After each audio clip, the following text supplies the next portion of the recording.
पंचायत का पहला वसूल तो हमने हमेशा ये देखा है कि उसमें दोनों पक्ष होने बहुत जरूरी है। दोनों पक्षों को पंचायत की तरफ से सूचित कराया जा है कि भाई इस तारीख ने फलानी जगह पर पंचायत है और आपने उड़े पहुंचना है। ये किसी पंचायत करने लागे पंचायती होता में जिसमें दूसरे पक्ष का आता है पता नहीं। जब तुमने एक पक्ष की सुननी है नहीं तो फिर तुम न्याय कैसे करते होगे। पंचायत को दोनों पक्षों की बात सुननी चाहिए और दोनों पक्षों की बात सुने पाछे फिर निर्णय पर पहुंचना चाहिए। तो भाई और बहनों, विकास सिंह पुरिया जी खुद कह रहे हैं कि जब तक दोनों तरफ की बातें नहीं सुनेंगे, नहीं देखेंगे, तब तक हम कभी भी सच्चाई की तह में नहीं जा सकते। तो संगत से मेरी प्रार्थना है, गुरुदेव भगवान भी कहते हैं कि कहे कबीर सोए जन मेरा, जो नीर खीर का करे निवेरा। कि मेरा सच्चा भगत, मेरा ज्ञानी भगत वही है जो नीर और खीर यानी दूध और पानी आपस में मिले हों, और हंस को परमात्मा ने एक गुण दिया है, वो दूध पी लेगा, पानी को छोड़ देगा। तो हंस की संज्ञा गुरुदेव ने अपने सच्चे भगत को दी है, अपने ज्ञानी भगत को दी है। जो सतगुरु रामपाल जी का ज्ञानी भगत होगा, सच्चा भगत होगा, उनके ज्ञान को आधार बनाकर मुझ पवन दास के वीडियो भी देखेगा और शतलोक आश्रम वालों की ये झूठी उआबाई भी सुनेगा, और उसके बाद निर्णय करेगा कि सच क्या है। गुरुदेव के सत्संगों के अनुसार, गुरुदेव के भक्ति विधान के अनुसार सच क्या है, क्योंकि सच जानने से किसी का नामखंड नहीं होता है। सतगुरुदेव भगवान ने हमें अध्यात्म को समझाने के लिए दोनों तरफ की बातें सुनाई है। नकली संतों की भी पुस्तकें दिखाई, उनके भी सत्संग सुनाए, और साथ में वेद भी दिखाए, कबीर सागर का सरलार्थ भी पढ़ाया, गरीबदास जी का ग्रंथ साहिब भी पढ़ाया, और अपने सत्संग भी सुनाए।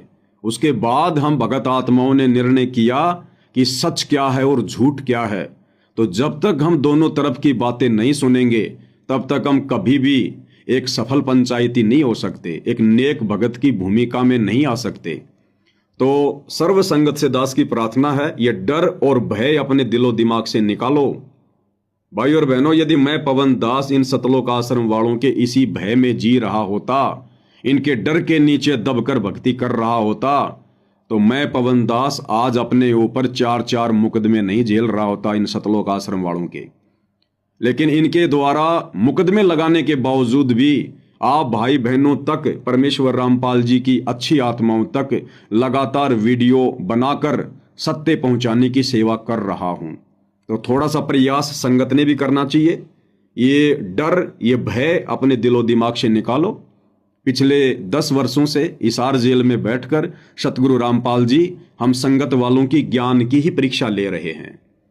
वो यही देख रहे हैं कि मेरे भगत कितने हैं और काल के कितने हैं, देखा देखी में कितने चल रहे हैं और ज्ञान को आधार बनाकर कितने चल रहे हैं, भेड़ चाल में कितने भगत चल रहे हैं, और इन सतलोक आश्रम वालों की उआबाई को ज्ञान आधार से परख कर कितने भगत इस भक्ति मार्ग पर आगे बढ़ रहे हैं। तो भाई और बहनों, अपने ज्ञान का परिचय दीजिए, सतगुरु रामपाल जी के सच्चे भगत होने का परिचय दीजिए, दोनों तरफ की बातें सुनिए। मात्र मेरे वीडियो देखने से नामखंड नहीं होगा। यदि मेरे वीडियो में कोई झूठ है, कोई पाखंड है, सतगुरु रामपाल जी के विरुद्ध यदि मैंने कोई बात कही है, मेरे वीडियो में यदि मैंने सतगुरु रामपाल जी की निंदा की है, उनकी चुगली की है, मैंने उनके साथ में कोई द्रोह किया है, तो आप मेरे वीडियो मत देखिए। उसके बाद आप कभी भी मेरे वीडियो मत देखिए। लेकिन एक बार सच्चाई देखना, जानना आपका हक है, आपका अधिकार है। और जब तक आप इस सच्चाई से परिचित नहीं होंगे, जिस सच्चाई को पिछले 10 वर्षों से इन सतलोक आश्रम वालों ने काल प्रेरणा से अपने स्वार्थों के चलते मुझ पवन दास को गुरुद्रोही घोषित करवा कर दबा रखा है, जब तक आप मेरे वीडियो देखकर इस सच्चाई से परिचित नहीं होंगे, आप कभी भी इस भक्ति मार्ग पर सफल नहीं हो सकते। आप सतगुरु रामपाल जी के तत्वज्ञानी भगत नहीं कहला सकते हैं। तो मेरी केवल इतनी प्रार्थना, इतनी विनती है।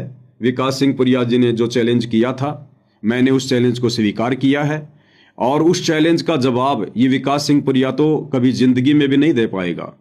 लेकिन पवन दास के माध्यम से सतगुरु रामपाल जी ने वीडियो बनवाकर इन तमाम सवालों के जवाब 2 साल पहले ही दिलवा दिए हैं। अगर आवश्यकता है तो Facebook page Pawan Das is live के ऊपर जाकर मुझ पवन दास के ज्ञान आधारित वीडियो देखने की आवश्यकता है। उसके बाद दूध का दूध, पानी का पानी संगत के सामने स्वतः ही हो जाएगा। बंदी छोड़ सतगुरु रामपाल जी परमेश्वर जी की जय हो।